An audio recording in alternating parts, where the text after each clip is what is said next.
Hi everyone, Stepan here. In this middle game ideas video I'm going to talk about how to improve your pieces in a normal chess position. This one I've set up first is just as an example. I'm going to talk about it in a minute.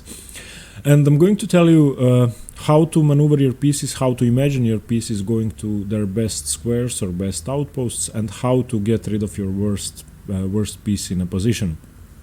Now, one thing that all strong players do in a chess game is they look for their worst piece, and once they improve its position, then usually their whole position gets better. And weakened players often tend not to do that, and they look for tactical opportunities or ways to win material instead of trying to improve a single piece or a single square. And improving one single piece can be a major difference. We are going to look at 4 examples from real games at the end of the video. The first thing I would like to talk about is what each piece wants to do and where each piece wants to be. First of all, the queen, I'm not going to mention. The queen would like to have as much space as possible and be centralized. Now that doesn't mean that you should develop it first, because that's usually a mistake in the opening, but generally during the middle game your queen wants to have as much scope as possible and be influencing as many squares and as many pieces as possible. Now as for bishops require open diagonals and same as the queen, the control of as many key squares as possible in the position.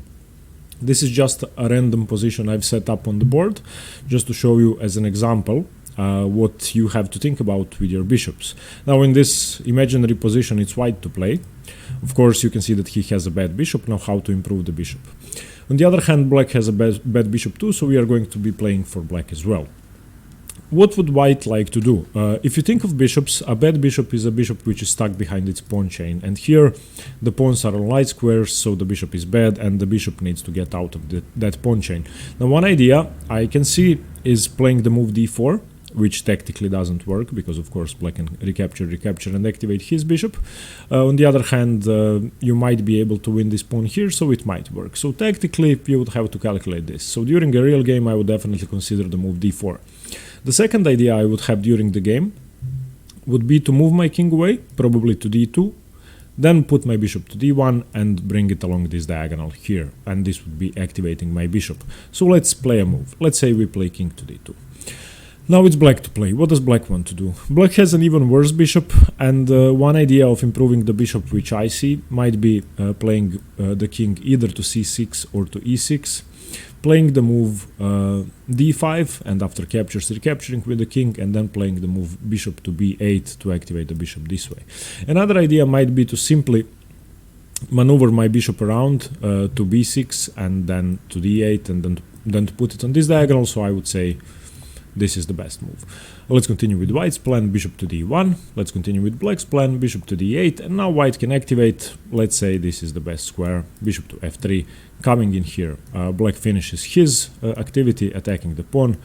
The white king defends, and I don't know, the black king can approach somewhere and here. Now if you compare the original position, this position, where both bishops were dead, and this position, then you can see that both sides managed to achieve a lot of improvement regarding their bishops. And that is the general way of thinking you need to have during a game. Now this is an absurd example in which it was really easy to do something because nobody was really doing anything and there were no threats. But generally during the game, you need to have the exact same mindset, and you need to think about improving your pieces. Even though there are tactical opportunities, you could win or lose material, there are other things to think about, you need to have this in mind. Let's go on. Knights. In this position, this is another random position I've set up on the board. Once again, both sides have the same problem. This time they have a bad knight. And it's white to play. Where would white ideally want to put his knight? This is what I wanted to talk about regarding knights. Knights require outposts, and the bishops of course can move backwards. They can move several squares away. In this position, if the black bishop is ever attacked, then it can move anywhere on these 2 diagonals and it could bring itself to safety. On the other hand, if you put the white knight here and the black king attacks it, then the knight can only go here, here, here, here and here, and it might just be captured. So knights require outposts, and the knights are the only pieces which can jump over pawns, which makes them significant, but on the other hand, they are the only pieces that are really reduced in scope, and they often find themselves trapped. This is the piece that gets trapped most often, so having an outpost, which means that you have a square that is defended, is great for a knight. So I would say that the white knight belongs here into the e6 square. Now, how do you put your knight here? That's the tougher part. Let's look at ideas for black. Which outposts, potential outposts, does black have? I would say that that's definitely the f4 square. Now, I would like to get the white knight into e6 and the black knight into f4 if I were these players. Now, how are you going to do that? That's the tougher part. As I said, during the game you need to calculate, so you might think, okay, knight to c2, knight to b4, I'm threatening this pawn. If it moves, then, okay, let's say, okay, let's just play that. The black king has to move in order for the black knight to get into the game, so let's say this happens. Now this pawn is attacked, let's say king defends, because it's too weakening to move the pawn. If the pawn moves, then the knight gets a great outpost on the d5 square, so let's say king defends. Now I'm pretty stuck, but I'll continue. How do I get here? So I need to get here either from this square, from this square, from this square, from this square, from this square, from this square, or from these two. So could I get my knight into any of these squares? That's the tough question. I could go here and here, but the black pawn is defending. The same goes for this square, the same goes for this one, the same goes for this one. I could go here, so my next move might be this. So if the white king ever moves, I'm going to jump in here. Black continues his plan, etc., etc. So improving your knights requires outposts. Just briefly to mention the rooks. Rooks need open files, another random position I've set up. You can all find the best move for white here. It's definitely to put your rook on e1. If you can put your rook on the open file, it will have an increased scope and it will be better. So piece value is, I would say, pretty abstract, because you can't really conclude that the rook is worth 5. If the rook were on h1, then it wouldn't be worth 5, it would be worth 0, because it's not in the game. So a rook on f1 might be worth 5, but a rook on e7 might be worth 6, and probably is. So improving your pieces is the general way of thinking you need to have throughout the game. Now let's look at some real examples. The first example is from the opening, and I wanted just to briefly mention that because usually it's easier to grasp the middle game plans by using opening examples. This is the Italian, the normal theoretical position on move 7 after black plays a6, and I highlighted this knight on b1, and you all know the thematic plan for the knights in the Gioco Piano and in the Roy Lopez. This knight, if you know these two openings, wants to control the f5 square and or the d5 square. And it either does it from the e3 square or from the g3 square. Now, this maneuver is well known, so I'm not going to spend too much time on that. And during a game, you're going to have this maneuver in mind because you played this 100 times, and you know that you have to play rook e1, knight d2, knight f1, knight g3, or knight e3. This is a very common maneuver. However, during a real chess game, you don't have the patterns in your head, and you're not going to know this by heart and just say, okay, yeah, my knight is going to g3 anyway. During a real game, in a middle game, you're going to have to imagine plans like this on your own, which makes it harder. And that's why knowing opening plans such as this one, and this is one of the most famous examples, is going to help you find similar ideas during real games. Now let's look at some real positions. Okay. Now, how do you go about improving your position? Firstly, this position is very tense. There's pressure on the A file, and white is suffering a lot. This is always a threat. And if white at any point has to recapture with the C pawn, then black's C pawn is going to be passed, and white's A pawn is going to be backwards, which means that it's going to fall. This means that this bishop can never move. Which black pieces are good? These rooks, therefore, because of their pressure on the A file, are tremendously good. They are fulfilling their role. This bishop is amazing, controlling 4 key squares in the position. This queen is great too, putting pressure on the h3 pawn, which might fall tactically sometimes. And we have 2 bad pieces, the bishop behind its pawn chain on e7 and the knight on d8. I would say that these two pieces are both terrible. Now let's remember what we were looking at in these examples with the bishops and with the knights. We need to find an outpost for the knight, and we need to find a good diagonal for the bishop. Two of my ideas for the bishop. Either get your bishop to f8 and then to h6. It will control a lot of squares. The second idea, get your bishop to d8 and then to b6, and it will control another great color complex. So, which diagonal will you choose depends solely on you, I think, and it might, in conjunction with your other plans in this middle game, one might be better than the other. So this is what I would want to do with the bishop. Now, as for the knight, this square looks great. I think these two look great, but for now they are defended by the bishop. This one might work. This square looks fine. So I would probably try to find a plan to improve both of these pieces at once.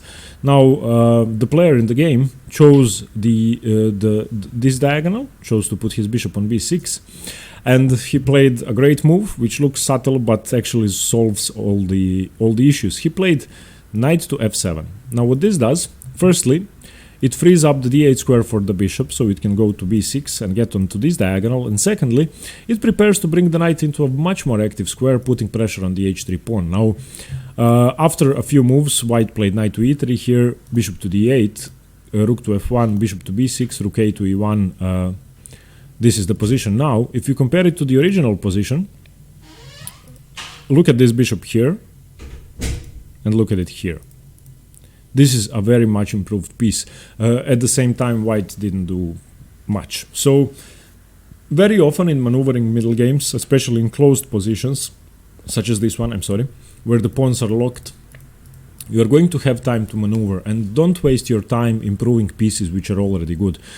Try to use, I always use what Yasser Seiravan suggested in one of his books, and that's talking to your pieces. Just look at the board and just ask your pieces, where do you want to be? Are you good on this square? Would you like to be somewhere else? And this actually works. If you don't ask, you won't know the answer. So this knight, this bishop is already improved. This knight might come in here, might reroute somewhere else, but black already managed to achieve a lot. Let's look at the second example. In this case, let's look at all of black's pieces. I already given up the answer as for which piece is worse. Maybe I shouldn't have done that. Let's look at what the pieces are doing. This bishop is amazing, pinning the knight to the queen. This queen is marvelous, putting pressure on the same knight. This rook as well, so all of these work. This rook is on a semi-open file, putting pressure on the undefended pawn on d4, a marvelous rook.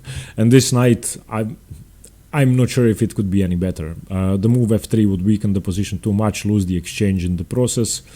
So this knight is perfect as well. The only piece that isn't really doing anything is this bishop. Now, not that it's a tactical liability, the knight isn't threatening to take because it's pinned, but it's just a bad bishop. It's staring at this pawn, which might be something, but the bishop could definitely be improved. Now, this position is much simpler than the last one. How do you improve the bishop? What do you want to do? The best thing to do with your pieces is to either create weaknesses or to put pressure on weaknesses which are already created. And playing the middle game in a way in which you constantly create threats is going to make playing significantly easier, and your opponent is going to be under a lot of pressure and he's going to have to think more than you are.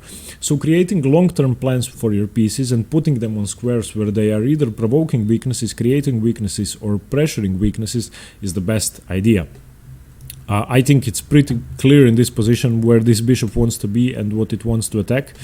My first thought when I looked at this position was bishop to b8, bishop to a7. Now, what do you think about this bishop putting pressure on the f2 pawn, along with the knight, pinning the f2 pawn if the d4 pawn moves, and along with the rook putting pressure on the d4 pawn? I think that after bishop to b8, which was played in the game, rook a to d1, bishop to a7, this pawn is attacked twice. It can move, but then it pins this pawn. Black's position is perfect. I don't think that any of black's pieces could be improved any further, and this is just marvelous. Now, another subject I'm going to talk about is patience, what to do when your pieces are perfect. That's for another video, so we are going to get to that. But for now, you've just improved your worst piece. Now once again, imagine this position here and this position here. Where is the bishop better? The bishop here is controlling 1, 2, 3 squares, attacking 2 pawns, and these I won't even count. And the bishop on a7 is doing a tremendous job in the attack, so the bishop has definitely improved. What you have to do is find the worst piece on the board. You can find that easily using these examples. Is my bishop good or bad? Compare these two. Is my bishop behind my pawn chain? Is my knight on the rim of the board doing nothing, or does it have a great outpost in the center of the board? Is my rook behind my pawns, or is it on an open file controlling key squares? You can do that. Do that and you will find the bad piece. You don't have to find the horrible piece. Sometimes your position is going to be good and harmonious, and you're just going to have one piece which is unhappy, which could be improved slightly. And once you do that, your position is going to be this much better and you're going to be more likely to win. The third example, the third example is quite easy to see after we've seen all of these exercises. And you have one bad piece that you can see easily. The rooks are fine. Definitely, you want to play the move a5, open up the queen side and put pressure on the queen, put pressure on the remaining pawn, and the rooks can't really be improved. You could argue that the queen could be improved, but how? Perhaps queen to f2 or queen to e1 and coming in here, going in for an attack. The knight might also be improved, but it's actually fine here. It could jump into h4, g6, so the knight is fine. Now let's look at the bishop. The bishop is bad, definitely. It's stuck behind its pawn chain and it needs to improve. Once again, you have this position. It's your turn to move. Look at the position, find the worst piece. You can do that easily. We just did that. Rook's fine. Queen, okay. The knight, fine. Bishop, horrible. Let's do something about the bishop. Once again, look at the diagonals. Where do you want to go? You can either go bishop f2, bishop h4 controlling this diagonal, or you can go bishop c1, bishop a3 controlling this diagonal. In this particular case, tactically, it might be better to get to the a3 square because you have a rook on f8, so it serves one more purpose. So I would definitely do that. White to play, I would play bishop to c3. Let's give a move to black, let's say putting pressure on this pawn so the bishop can't move.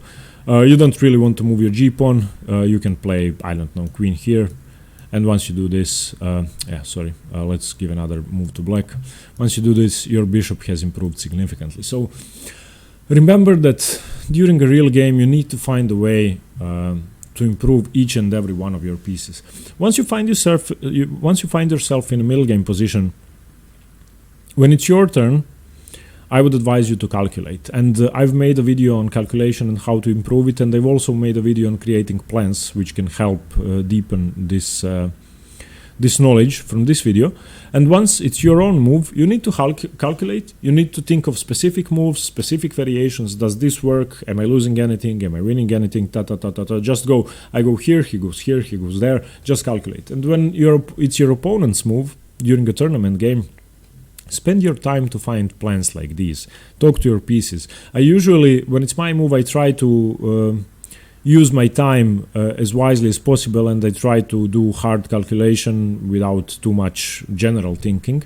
And once I make the move, then I start thinking about my pieces, and I do this. And I think about, okay, where would this piece want to go? Where would this piece want to go? And once my opponent makes a move, I will usually have one plan which I can still follow up with, and which my opponent hasn't destroyed with his move. So it will generally work. Remember to try to find plans like these when it's not your move, because that will be a wiser way to use your time. Okay, I hope you like this video on how to improve your pieces. Please let me know what you think. Let me know if there are any great game examples with this idea. And thanks very much for watching. Stay tuned for more chess. Bye bye.